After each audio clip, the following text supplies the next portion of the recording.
ਧੰਨ ਗੁਰੂ ਨਾਨਕ ਤੇਰੀ ਵੱਡੀ ਕਮਾਈ।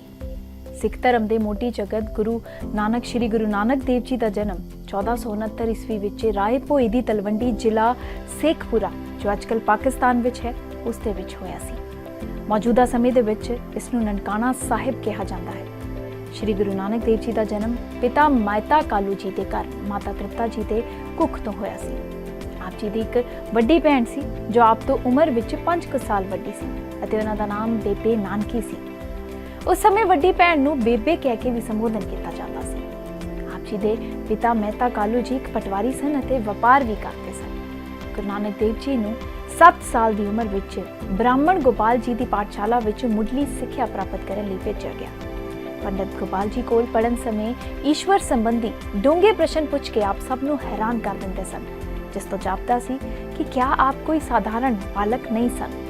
ਸੰਸਕ੍ਰਿਤ ਦਾ ਗਿਆਨ ਆਪ ਜੀ ਨੇ ਪੰਡਿਤ ਬ੍ਰਿਜਨਾਥ ਅਤੇ ਫਾਰਸੀ ਭਾਸ਼ੀ ਦਾ ਗਿਆਨ ਮੌਲਵੀ ਕੁਤੁਬਿਨ ਤੋਂ ਪ੍ਰਾਪਤ ਕੀਤਾ। 9 ਸਾਲ ਦੀ ਛੋਟੀ ਉਮਰ ਵਿੱਚ ਕੁਲ ਪੁਰੋਹਿਤ ਹਰਦਿਆਲ ਜੀ ਨੇ ਜਦੋਂ ਆਪ ਜੀ ਨੂੰ ਰਵਾਇਤੀ ਜਨੇਊ ਪਾਣਾ ਚਾਹਿਆ ਤਾਂ ਆਪ ਜੀ ਨੇ ਇਸ ਨੂੰ ਪਾਖੰਡ ਦੱਸਿਆ ਅਤੇ ਪਹਿਨਣ ਤੋਂ ਇਨਕਾਰ ਕਰ ਦਿੱਤਾ। ਇਸ ਦੀ ਬਜਾਏ ਉਹਨਾਂ ਨੇ ਸਦੀਵੀ ਕਿਸਮ ਦਾ ਅਜਿਹਾ ਜਨੇਊ ਪਹਿਨਣ ਦੀ ਇੱਛਾ ਪ੍ਰਗਟ ਕੀਤੀ ਜੋ ਦਇਆ ਦੀ ਕਪਾਹ ਅਤੇ ਸੰਤੋਖ ਦੇ ਸੂਤ ਤੋਂ ਬਣਿਆ ਹੋਇਆ ਹੋਵੇ ਅਤੇ ਜਿਸ ਨੂੰ ਜੱਤ ਦੀ ਗੰਢ ਅਤੇ ਸੱਤ ਤੇ ਵੱਟ ਨਾਲ ਤਿਆਰ ਕੀਤਾ ਹੋਵੇ, ਜੋ ਨਾ ਕਦੇ ਮਹਿਲਾ ਹੋਵੇ, ਨਾ ਕਦੇ ਟੁੱਟੇ ਅਤੇ ਨਾ ਹੀ ਉਸ ਨੂੰ ਕੋਈ ਅੱਗ ਜਲਾ ਸਕੇ। ਆਪ ਜੀ ਦਾ ਵਿਆਹ 1487 ਵਿੱਚ ਪਖੋਕੇ ਰੰਧਾਵੇ ਦੇ ਵਸਨੀਕ ਸ਼੍ਰੀ ਮੂਲ ਚੰਦ ਦੀ ਸਪੁੱਤਰੀ ਬੀਬੀ ਸੁਲੱਖਣੀ ਜੀ ਨਾਲ ਹੋਇਆ। ਆਪ ਜੀ ਦੇ ਘਰ 2 ਪੁੱਤਰਾਂ ਬਾਬਾ ਸ਼੍ਰੀ ਚੰਦ ਅਤੇ ਬਾਬਾ ਲਖਮੀ ਦਾਸ ਨੇ ਜਨਮ ਲਿਆ। ਸੁਲਤਾਨਪੁਰ ਲੋਧੀ ਵਿੱਚ ਹੀ ਆਪ ਨੇ ਕਰੀਬ 15 ਸਾਲ ਬਤੀਤ ਕੀਤੇ ਅਤੇ ਇੱਥੇ ਹੀ ਆਪ ਜੀ ਦਾ ਭਾਈ ਮਰਦਾਨੀ ਨਾਲ ਮੇਲ ਹੋਇਆ।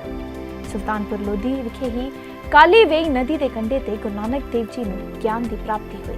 ਗੁਰੂ ਨਾਨਕ ਦੇਵ ਜੀ ਨੇ ਗਿਆਨ ਦੀ ਪ੍ਰਾਪਤੀ ਤੋਂ ਬਾਅਦ ਦੇਸ਼ ਵਿਦੇਸ਼ ਦੇ ਵੱਖ-ਵੱਖ ਕੋਨਿਆਂ ਵਿਖੇ ਯਾਤਰਾਵਾਂ ਕੀਤੀਆਂ ਅਤੇ ਕਰਮ ਕਾਂਡਾ ਆਦਿ ਦਾ ਵਿਰੋਧ ਕਰਕੇ ਭਟਕੇ ਹੋਏ ਲੋਕਾਂ ਨੂੰ ਸਿੱਧੇ ਰਾਹ ਤੇ ਲਿਆਉਣ ਦਾ ਯਤਨ ਕੀਤਾ। ਭਾਈ ਗੁਰਦਾਸ ਜੀ ਦੀ ਪਹਿਲੀ ਵਾਰ ਦੀ 44ਵੀਂ ਪੌੜੀ ਵਿੱਚ ਆਉਂਦੇ ਇਹ ਸ਼ਬਦ ਸਿੱਧੀ ਬੋਲਣ ਸੁਭ ਬਚਨ ਧੰਨ ਨਾਨਕ ਤੇਰੀ ਵੱਡੀ ਕਮਾਈ ਸੁਣ ਕੇ ਹਰ ਮਨੁੱਖ ਇਹ ਸੋਚਣ ਲਈ ਮਜਬੂਰ ਹੋ ਜਾਂਦਾ ਹੈ ਕਿ ਬਾਬੇ ਨਾਨਕ ਨੇ ਅਜਿਹੀ ਕਿਹੜੀ ਕਮਾਈ ਕੀਤੀ ਸੀ ਜਿਸ ਦੀ ਭਾਈ ਗੁਰਦਾਸ ਜੀ ਨੇ ਆਪਣੀ ਵਾਰ ਵਿੱਚ ਅਤੇ ਅੱਜ ਪੂਰੇ ਸੰਸਾਰ ਵਿੱਚ ਭਰਪੂਰ ਉਸਤਤ ਹੋ ਰਹੀ ਹੈ। ਆਮ ਜਾਣਕਾਰੀ ਅਨੁਸਾਰ ਤਾਂ ਬਾਬੇ ਨਾਨਕ ਨੇ ਆਪਣੇ ਜੀਵਨ ਵਿੱਚ ਕੇਵਲ ਇੱਕ ਵਾਰ ਵਪਾਰ ਕੀਤਾ ਸੀ ਤੇ ਉਹ ਸੀ ਉਹਨਾਂ ਦੇ ਪਿਤਾ ਜੀ ਦੁਆਰਾ ਕੋਈ ਮੁਨਾਫੇ ਵਾਲਾ ਸੌਦਾ ਕਰਨ ਲਈ ਦਿੱਤੇ ਗਏ 20 ਰੁਪਏ ਦਾ ਰਾਸ਼ਨ ਖਰੀਦ ਕੇ ਭੁੱਖੇ ਸਾਧੂਆਂ ਨੂੰ ਰੋਟੀ ਖਵਾ ਕੇ ਸੱਚਾ ਸੌਦਾ ਕਰਨਾ।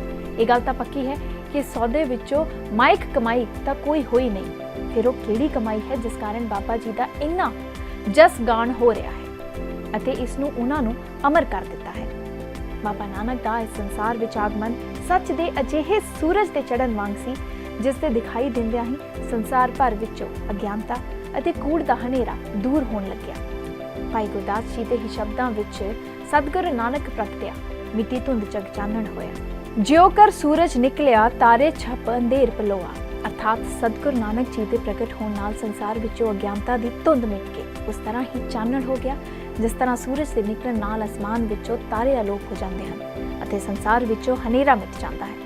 ਉਹਨਾਂ ਦੇ ਆਗਮਨ ਸਮੇਂ ਭਾਰਤ, ਖਾਸ ਤੌਰ ਤੇ ਪੰਜਾਬ ਦੀ ਰਾਜਨੀਤਿਕ, ਸਮਾਜਿਕ, ਧਾਰਮਿਕ ਤੇ ਆਰਥਿਕ ਹਾਲਤ ਬਹੁਤ ਨਿੱਘਰ ਚੁੱਕੀ ਸੀ। ਲੋਕ ਆਪਸੀ ਫੁੱਟ ਦਾ ਸ਼ਿਕਾਰ ਸਨ ਅਤੇ ਉਹਨਾਂ ਉੱਪਰ ਤਰ੍ਹਾਂ-ਤਰ੍ਹਾਂ ਦੇ ਅਤਿਆਚਾਰ ਹੋ ਰਹੇ ਸਨ।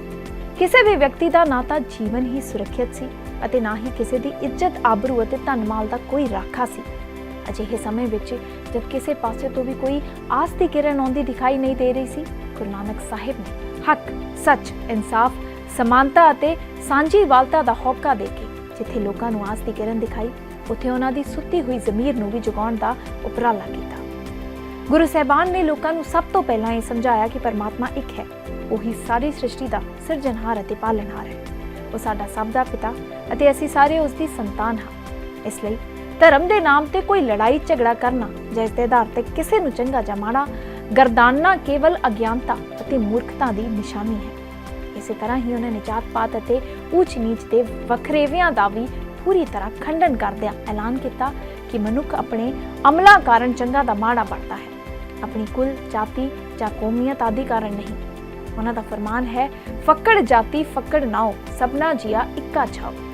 ਗੁਰੂ ਨਾਨਕ ਸਾਹਿਬ ਦੇ ਆਗਮਨ ਸਮੇਂ ਹਿੰਦੂ ਸਮਾਜ ਬਹੁਤ ਸਾਰੇ ਵਹਿਮਾਂ ਭਰਮਾਂ, ਅੰਧ ਵਿਸ਼ਵਾਸਾਂ ਅਤੇ ਕਰਮ ਕਾਂਡਾਂ ਦਾ ਸ਼ਿਕਾਰ ਸੀ। ਉਹਨਾਂ ਨੇ ਇਹਨਾਂ ਸਭ ਦਾ ਖੰਡਨ ਕਰਦੇ ਹੋਏ ਜਨ ਸਮੂਹ ਨੂੰ ਇਹਨਾਂ ਦੀ ਨਿਰਾਰਥਕਤਾ ਬਾਰੇ ਸੁਚੇਤ ਕੀਤਾ ਅਤੇ ਇਹਨਾਂ ਨੂੰ ਛੱਡ ਕੇ ਕਿਰਤ ਕਮਾਈ ਵਾਲਾ ਸੁੱਚਾ ਸੱਚਾ ਜੀਵਨ ਬਤੀਤ ਕਰਨ ਦਾ ਉਪਦੇਸ਼ ਦਿੱਤਾ।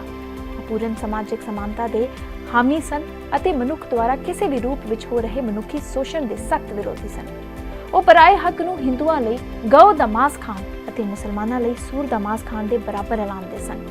ਉਹਨਾਂ ਦੇ ਆਪਣੇ ਸ਼ਬਦਾਂ ਵਿੱਚ ਹੱਕ ਪਰਾਇਆ ਨਾਨਕਾ ਉਸ ਸੂਰ ਉਸ ਗਾਏ ਮਨੁੱਖੀ ਸੇਵਾ ਨੂੰ ਧਰਮ ਦਾ ਇੱਕ ਬਹੁਤ ਹੀ ਅਹਿਮ ਅੰਗ ਮੰਨਦੇ ਹੋਏ ਉਹ ਬਚਨ ਕਰਦੇ ਹਨ, ਵਿੱਚ ਦੁਨੀਆ ਸੇਵ ਕਮਾਈਏ ਤਾਂ ਦਰਗਾਹ ਬੈਸਣ ਪਾਈਏ। ਗੁਰੂ ਨਾਨਕ ਸਾਹਿਬ ਦੇ ਸਮੇਂ ਸਮਾਜ ਵਿੱਚ ਔਰਤ ਜਾਤੀ ਦੀ ਦਸ਼ਾ ਵੀ ਬਹੁਤ ਮਾੜੀ ਸੀ। ਉਸ ਨੂੰ ਮਰਦ ਦੀ ਦਾਸੀ, ਪੈਰ ਦੀ ਜੁੱਤੀ ਅਤੇ ਕੇਵਲ ਭੋਗ ਵਿਲਾਸ ਦੀ ਵਸਤੂ ਹੀ ਸਮਝਿਆ ਜਾਂਦਾ ਸੀ। ਉਸ ਨੂੰ ਕੋਈ ਵੀ ਅਧਿਕਾਰ ਪ੍ਰਾਪਤ ਨਹੀਂ ਸਨ ਅਤੇ ਉਸ ਦਾ ਕਈ ਤਰ੍ਹਾਂ ਨਾਲ ਸ਼ੋਸ਼ਣ ਕੀਤਾ ਜਾਂਦਾ ਸੀ। ਗੁਰੂ ਨਾਨਕ ਸਾਹਿਬ ਨੇ ਸੋ ਕਿਉ ਮੰਦਾ ਆਖੀਏ ਜਿੱਤ ਜੰਮੇ ਰਾਜਾਨ ਦਾ ਨਾਰਾ ਬੁਲੰਦ ਕਰਕੇ ਉਸ ਦੇ ਹੱਕ ਵਿੱਚ ਆਵਾਜ਼ ਉਠਾਈ ਅਤੇ ਸਮਾਜ ਵਿੱਚ ਉਸ ਦਾ ਸਨਮਾਨ ਬਹਾਲ ਕਰਨ ਲਈ ਯਤਨ ਕੀਤੇ। ਇਸ ਦੇ ਨਾਲ ਹੀ ਉਹਨਾਂ ਨੇ ਬਹੁਤ ਸਾਰੀਆਂ ਸਮਾਜਿਕ ਬੁਰਾਈਆਂ ਜਿਵੇਂ ਕਿ ਸ਼ਗਨ, ਅਪਸ਼ਗਨ, ਵਿਚਾਰਨੇ, ਮੂਰਤੀ ਪੂਜਾ ਵਿੱਚ ਵਿਸ਼ਵਾਸ ਕਰਨਾ, ਤੀਰਥਾਂ ਦੇ ਇਸ਼ਨਾਨ ਕਰਨ ਜਾਣਾ, ਵਰਤ ਰੱਖਣੇ, ਸੂਤਕ ਪਾਤਕ ਆਦਿ ਵਿੱਚ ਵਿਸ਼ਵਾਸ ਕਰਨਾ ਅਤੇ ਬਾਹਰੀ ਭੇਖ ਕਰਨੇ ਆਦਿ ਦਾ ਪੂਰੀ ਤਰ੍ਹਾਂ ਖੰਡਨ ਕੀਤਾ। ਗੁਰੂ ਨਾਨਕ ਸਾਹਿਬ ਨੇ ਨਿਮਰਤਾ ਅਤੇ ਨਿਰਮਾਣਤਾ ਤੇ ਬਹੁਤ ਜ਼ੋਰ ਦਿੱਤਾ। ਉਹਨਾਂ ਅਨੁਸਾਰ ਮਿੱਠਤ ਨੀਵੀ ਨਾਨਕ ਗੁਣ ਚੰਗਿਆਈ ਆ ਤਤ, ਅਰਥਾਤ ਬੋਲ ਬਾਣੀ ਅਤੇ ਵਿਵਹਾਰ ਵਿੱਚ ਮਿਠਾਸ ਭਰੀ ਨਿਮਰਤਾ ਸਮੂਹ ਗੁਣਾ ਅਤੇ ਚੰਗਿਆਈਆਂ ਦਾ ਨਿਚੋੜ ਹੈ। ਇਸੇ ਤਰ੍ਹਾਂ ਹੀ ਆਪ ਫਰਮਾਉਂਦੇ ਹਨ, ਹਮ ਨਹੀਂ ਚੰਗੇ ਬੁਰਾ ਨਹੀਂ ਕੋਈ, ਰਣਵਤ ਨਾਨਕ ਤਾਰੇ ਸੋਈ। ਅਰਥਾਤ ਜੋ ਮਨੁੱਖ ਇਹ ਸਮਝਦਾ ਹੈ ਕਿ ਮੈਂ ਹੋਰਨਾਂ ਨਾਲੋਂ ਚੰਗਾ ਨਹੀਂ ਤੇ ਕੋਈ ਮੈਥੋਂ ਬੁਰਾ ਨਹੀਂ, ਗੁਰੂ ਨਾਨਕ ਦੇਵ ਜੀ ਕਹਿੰਦੇ ਹਨ ਕਿ ਅਜਿਹੇ ਸੇਵਕ ਨੂੰ ਪਰਮਾਤਮਾ ਪਾਰ ਲਗਾ ਲੈਂਦਾ ਹੈ। ਗੁਰੂ ਨਾਨਕ ਸਾਹਿਬ ਦੀ ਇਹ ਸਿੱਖਿਆ ਹੋਰ ਵੀ ਮਹੱਤਵਪੂਰਨ ਹੈ ਕਿ ਸਾਨੂੰ ਕੇਵਲ ਉਹੀ ਬੋਲ ਬੋਲਣਾ ਚਾਹੀਦਾ ਹੈ ਜਿਸ ਦੇ ਬੋਲਣ ਨਾਲ ਸਾਨੂੰ ਆਦਰ ਮਿਲਦਾ ਹੈ। ਫਿੱਕਾ ਬੋਲ ਬੋਲਿਆ ਮਨੁੱਖ ਹਮੇਸ਼ਾ ਹੀ ਖੁਆਰ ਹੁੰਦਾ ਹੈ ਅਤੇ ਉਸ ਨੂੰ ਆਪਣੇ ਮੂਰਖ ਮਨ ਨੂੰ ਇਹ ਗੱਲ ਭਲੀ ਪ੍ਰਕਾਰ ਸਮਝ ਲੈਣੀ ਚਾਹੀਦੀ ਹੈ। ਉਹਨਾਂ ਦੇ ਆਪਣੇ ਸ਼ਬਦਾਂ ਵਿੱਚ ਜਿਤ ਬੋਲੀਏ ਪਤ ਪਾਈਏ, ਸੋ ਬੋਲਿਆ ਪਰਵਾਨ, ਫਿੱਕਾ ਬੋਲ ਵਿਗੁਚਣਾ, ਸੁਣ ਮੂਰਖ ਮਨ ਅਜਾਨ। ਇਸ ਦੇ ਨਾਲ ਹੀ ਬਾਬਾ ਜੀ ਸਾਨੂੰ ਸੁਚੇਤ ਕਰਦੇ ਹਨ, ਨਾਨਕ ਫਿੱਕ ਬੋਲੀਏ ਤਨ ਮਨ ਫਿੱਕਾ ਹੋਏ, ਫਿੱਕੋ ਫਿੱਕਾ ਸਦੀਏ, ਫਿੱਕੇ ਫਿੱਕੀ ਸੋਏ। ਅਰਥਾਤ हे ਨਾਨਕ, ਜੋ ਮਨੁੱਖ ਰੁੱਖੇ ਬਚਨ ਬੋਲਦਾ ਰਹੇ ਉਸ ਦਾ ਤਨ ਅਤੇ ਮਨ ਦੋਵੇਂ ਰੁੱਖੇ ਹੋ ਜਾਂਦੇ ਹਨ, ਭਾਵ ਉਸ ਅੰਦਰੋਂ ਪ੍ਰੇਮ ਉੱਡ ਜਾਂਦਾ ਹੈ। ਰੁੱਖਾ ਬੋਲਣ ਵਾਲੇ ਲੋਕਾਂ ਵਿੱਚ ਰੁੱਖੇ ਮਨਿਕ ਵਜੋਂ ਹੀ ਮਸ਼ਹੂਰ ਹੋ ਜਾਂਦਾ ਹੈ ਅਤੇ ਲੋਕ ਵੀ ਉਸ ਨੂੰ ਰੁੱਖੇ ਬਚਨਾਂ ਨਾਲ ਯਾਦ ਕਰਦੇ ਹਨ। ਗੁਰੂ ਨਾਨਕ ਸਾਹਿਬ ਨੇ ਆਪਣੇ ਜੀਵਨ ਵਿੱਚ 20 ਸਾਲ ਤੋਂ ਵੱਧ ਸਮਾਂ ਧਾਰਮਿਕ ਯਾਤਰਾਵਾਂ ਵਿੱਚ ਬਤੀਤ ਕੀਤਾ। ਇਹਨਾਂ ਯਾਤਰਾਵਾਂ ਦੌਰਾਨ ਉਹ ਕੇਵਲ ਭਾਰਤ ਦੇ ਵੱਖ-ਵੱਖ ਹਿੱਸਿਆਂ ਵਿੱਚ ਹੀ ਨਹੀਂ ਗਏ, ਸਗੋਂ ਬਹੁਤ ਸਾਰੇ ਬਾਹਰਲੇ ਮੁਲਕਾਂ ਵਿੱਚ ਵੀ ਗਏ ਅਤੇ ਉਹ ਜਿੱਥੇ ਵੀ ਗਏ ਉੱਥੇ ਹੀ ਅਣਗਿਣਤ ਲੋਕ ਉਹਨਾਂ ਦੇ ਸ਼ਰਧਾਲੂ ਬਣ ਗਏ।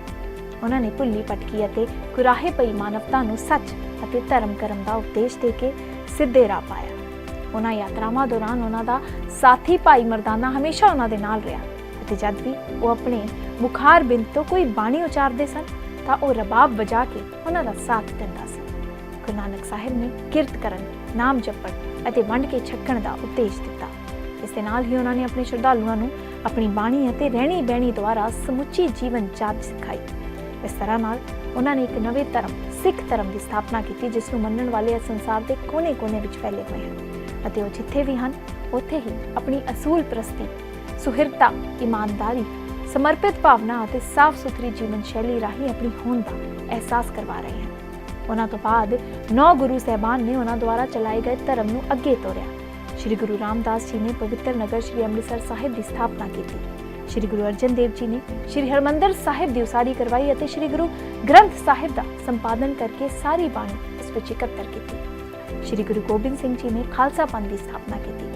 ਅੱਜ ਸਿੱਖਾਂ ਦਾ ਇੱਕ ਗੌਰਵਮਈ ਵਿਰਸਾ ਹੈ, ਬਹੁਤ ਹੀ ਵਿਲੱਖਣ ਇਤਿਹਾਸ ਹੈ ਅਤੇ ਉਹਨਾਂ ਦੀਆਂ ਸ਼ਾਨਦਾਰ ਪਰੰਪਰਾਵਾਂ ਹਨ।